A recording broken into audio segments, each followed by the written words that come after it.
Morning. Good morning. I hope everybody's having a good day so far.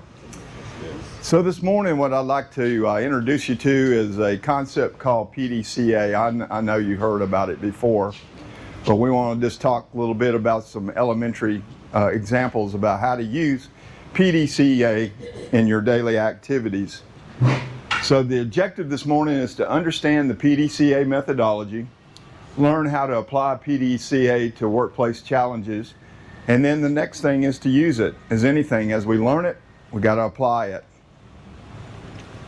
All right, what is PDCA? It's a simple process for solving problems. Again, what does PDCA mean? Definition is plan, do, check, and act. It's a four-step iterative method, which iterative means a cycle or steps used to drive continuous improvement in processes and products. It was developed by a gentleman named Edwards Deming, and I think we've talked about him before.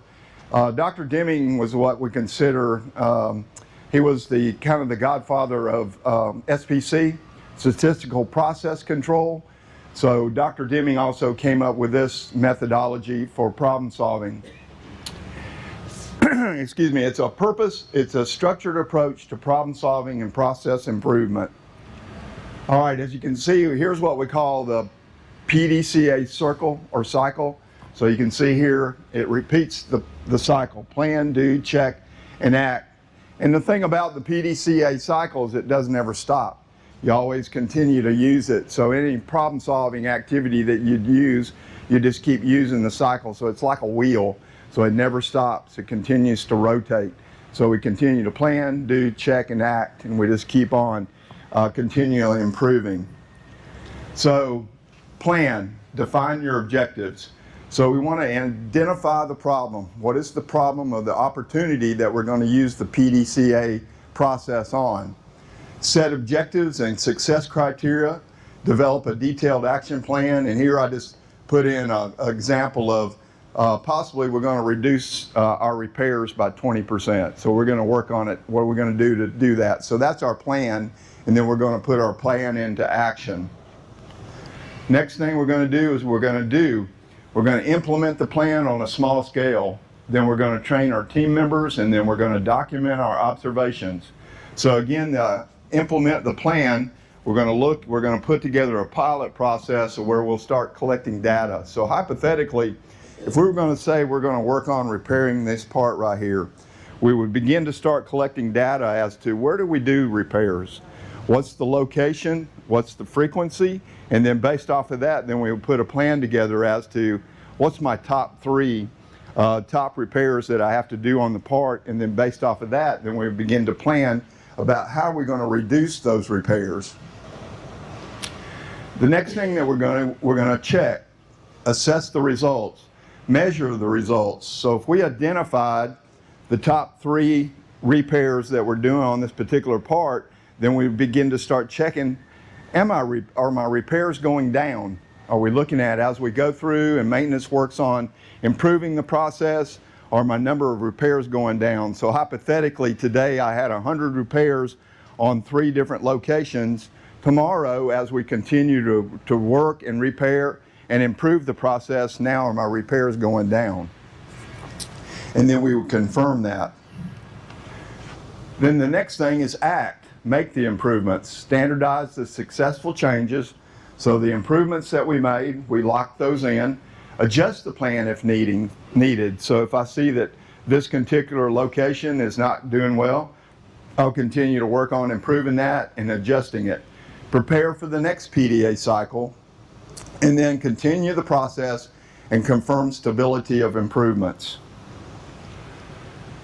Here's where I pulled up a PDCA worksheet. So a lot of times you may be also in the PDCA worksheet or PDCA cycle.